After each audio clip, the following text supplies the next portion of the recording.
Pekan Olahraga Nasional tiap 4 tahun sekali seharusnya jadi ajang serius mencari bibit-bibit atlet baru untuk mengharumkan nama Indonesia di kancah internasional. Ya, sayangnya PON ke-21 tahun ini yang digelar di Sumatera Utara dan Aceh justru disorot. Bukan karena prestasi, tapi karena amburadulnya penyelenggaraan hingga muncul dugaan indikasi korupsi. Kita ulas dalam Kopi Pagi komentar pilihan pemirsa Liputan 6 Pagi selengkapnya.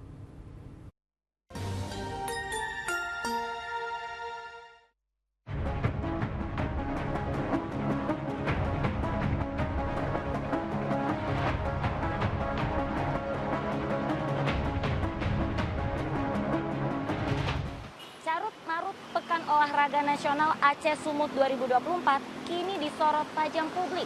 Mulai dari fasilitas yang tidak memadai, menu makanan yang tak layak, hingga isu penyelewengan dana membuat pesta olahraga terbesar di Indonesia ini justru menjadi perhatian bukan karena prestasi, melainkan karena sederet masalahnya.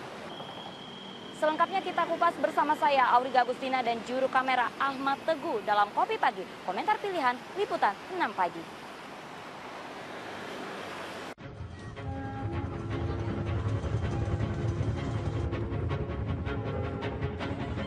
Ini nih salah satu video soal PON 2024 yang jadi ramai. Kondisi jalan ke arena voli indoor di Sumut Sport Center, Deli Serdang. Astaga, sendal atlet aja sampai pada tersangkut di lumpur. Padahal PON resmi dibuka Presiden sejak 9 September.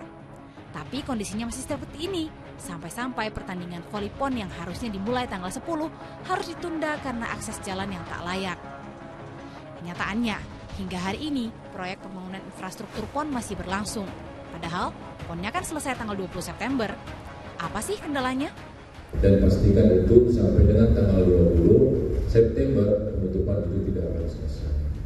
Nah, itu berakhir kontraknya sampai dengan Desember 2024 yang akan datang. Jadi kalau ada pertanyaan, apa siap, memang tak siap.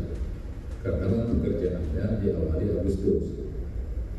Ya, saya tidak menceritakan kenapa Agustus, kenapa gini-gini. Tapi yang pasti dikerjakan di Agustus dan kita bersyukur itu bisa terwujud dan bisa ada jalan akses di sana. Walaupun belum selesai. Kenapa? Karena memang akses harus ada. Kok bisa sih uangnya baru turun Agustus? Padahal ini kan ajang olahraga 4 tahunan dan tuan rumah pun udah ditunjuk 4 tahun sebelumnya. Anggarannya nggak sedikit loh. Ternyata, untuk renovasi dan pembangunan venue PON 2024, pemerintah menggelontorkan dana 811 miliar rupiah. Tapi dibandingkan dengan gelaran sebelumnya, PON Papua tahun 2020 menelan biaya 3,8 triliun rupiah. PON 19 di Jawa Barat 3 triliun. PON Riau 2012 dan PON Kalimantan Timur 2008 masing-masing 1,5 triliun dan 4 triliun rupiah. Belum selesai urusan infrastruktur PON yang amburadul, mulai dari akses jalan yang belum jadi sampai venue yang bocor, muncul keluhan para atlet soal nasi kotak PON. Inilah makanan hari-hari PON Aceh nih. Atlet disuruh makan kering, nggak berkuah gini. Aduh. Makanan yang mereka dapat tidak sesuai standar gizi atlet, apalagi untuk gelaran nasional sekelas PON. Yang paling agak menyedihkan potongan sayurnya, jumlah sayur yang mungkin bisa kebaca hanya 3 irisan, 4 irisan wortel, irisan loh, bukan potongan wortel seperti itu. Dan tidak ada kuah. Belum lagi, makanan sering terlambat datang hingga 2 jam dari jadwal sarapan. Sejumlah kontingen pun terpaksa membeli makanan dari luar menggunakan uang pribadi. Perlu konsumsi yang layak, konsumsi yang istilahnya 4 sehat dan 5 sempurna lah kayak gitu. Biar kita pun sebagai atlet bisa lebih semangat, lebih sehat kayak gitu. Pertama ini permasalahan yang pertama kali adalah setelah, yang kedua terkait sama menu yang tidak mencukupi standar gizi seorang atlet. Dari segi makanan akan sangat mempengaruhi performa atlet ketika dia bertanding. Bagi para atlet, urusan nutrisi menentukan prestasi. Satu nasi kotak ini bahkan dihargai Rp50.900 per porsi. Lantas, apa alasan panitia hingga makanan sering terlambat datang, apalagi dengan kandungan gizi yang dianggap kurang?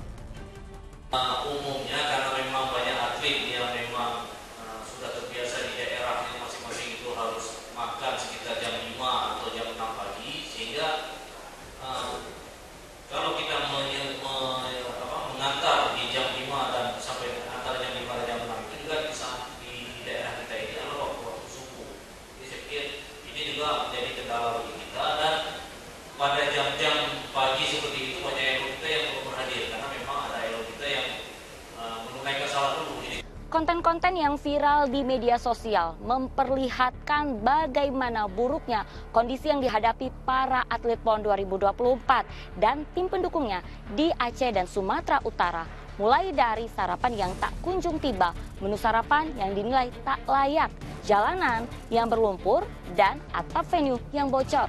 Semua ini memunculkan pertanyaan, kemana anggaran miliaran rupiah yang seharusnya digunakan untuk menyukseskan acara ini.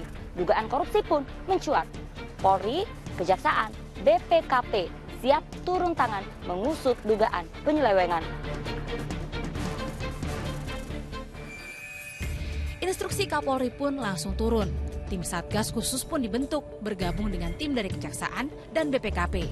Membentuk Satgas pendampingan yang melibatkan dari personil Bareskrim, personil dari Polda Aceh, dan personil dari Polda Sumatera Utara. Dari tim tersebut menyelenggarakan pendampingan atas dugaan pengelolaan anggaran yang akan nantinya terindikasi dengan kegiatan korupsi. Dan saat ini juga penyidik Bareskrim yang tergabung dalam Satgas tersebut juga melakukan koordinasi secara bersama-sama dengan pihak Kemenpora, dengan pihak Kejaksaan Agung, dan dengan pihak BPKP. Semua keluhan, semua yang apa yang dinyatakan orang itu pasti kita proses karena itu ada dalam Satgas. Jadi harus dilihat keseluruhan, jangan hanya 1-2 hal menjadi noda untuk semua itu. Tapi laporan itu sudah diturunkan ke Bareskrim ya Mas?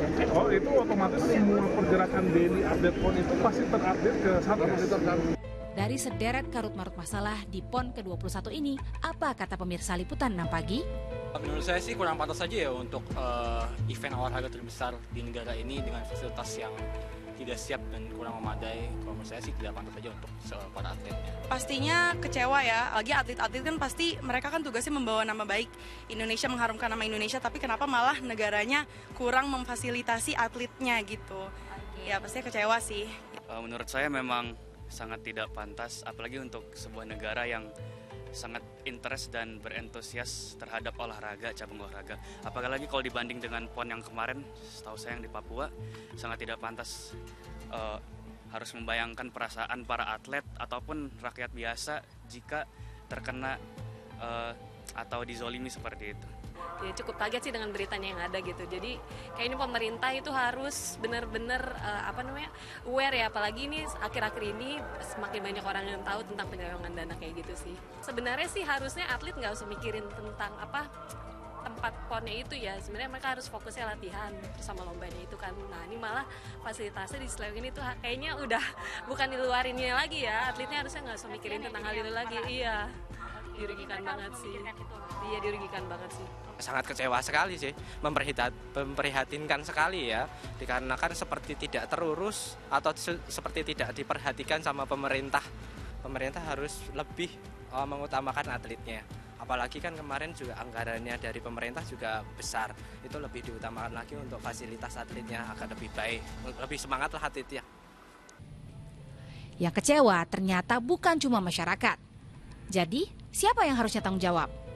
Saya juga sangat kecewa mendengar bagaimana infrastruktur baik di Sumut maupun di Aceh itu ada beberapa yang tidak siap.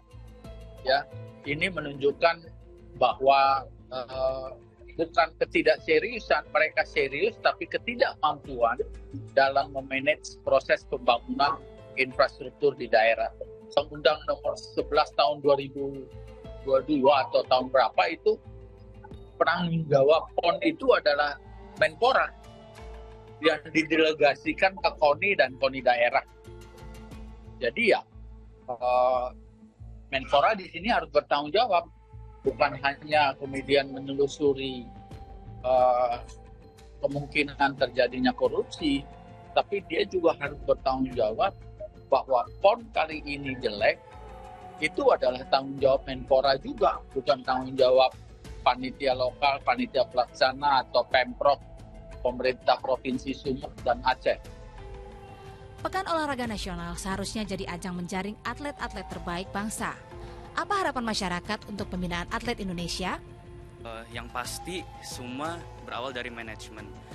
Kalau ataupun atlet, saya yakin atlet-atlet Indonesia yang masih muda maupun sudah mau senior, semua pasti punya semangat di dalam mereka masing-masing.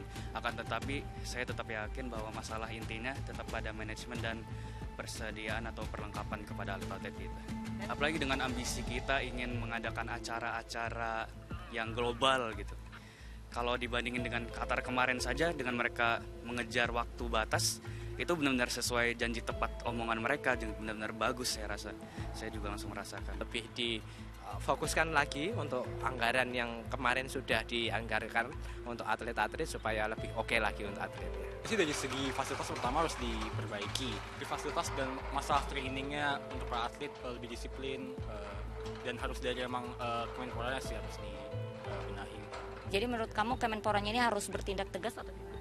Iya, karena kan mereka yang bertanggung jawab ya terhadap atlet-atlet kita. Jadi mereka yang harus bekerja keras untuk kayak fasilitasnya tuh memadai, terus kayak bagaimana nanti nutrisi segala macem biar mereka bisa berkompetisi di event dunia. Dari dukungan pemerintah ya, soalnya kan kita kalau misalkan sebagai rakyat ya nggak bisa apa-apa, semua pasti diatur oleh pemerintah yang bisa memberikan fasilitas yang layak juga pasti yang dari atas. Ya harapannya pemerintah bisa memberikan fasilitas yang baik lah, yang layak, mulai dari dukungan emosional ataupun dari fasilitas ya tempat dan alat dan apapun itu yang dibutuhkan oleh atlet sih. Memang harus full support dari pemerintah sih ya, dari fasilitas seperti tadi aja diselewengin gitu ya, jadi fasilitas, terus program latihan, terus mungkin hadiah-hadiah ya biar semakin semangat atletnya gitu sih. Good luck buat para atlet, aku tahu sih emang gak mudah ya, kayak kita aja kan latihan lari setiap hari itu gak mudah gitu, jadi semoga dengan kejadian ini atlet-atlet semakin khususnya atlet Indonesia semakin dilihat oleh pemerintah, dihargai, apresiasi gitu sih. PON ke-21 di Aceh dan Sumatera Utara akan berakhir 20 September mendatang. Terlepas dari berbagai kontroversi yang mencuat, ada harapan besar di pundak para atlet nasional yang berlaga. PON adalah pesta olahraga 4 tahunan yang seharusnya menjadi ajang pencarian lebih banyak bibit atlet yang bisa mengharumkan nama Indonesia di kancah dunia. Carut-marut masalah penyelenggaraan PON 2024 bukan hanya soal sebuah perhelatan besar yang kurang persiapan, tapi juga soal masa depan pembinaan olahraga kita. Jika dilakukan setengah hati, bagaimana kita bisa berharap meraih lebih banyak medali di berbagai ajang internasional? Dari Jakarta, saya Auriga Gustina dan juru kamera Ahmad Teguh Wibowo melaporkan.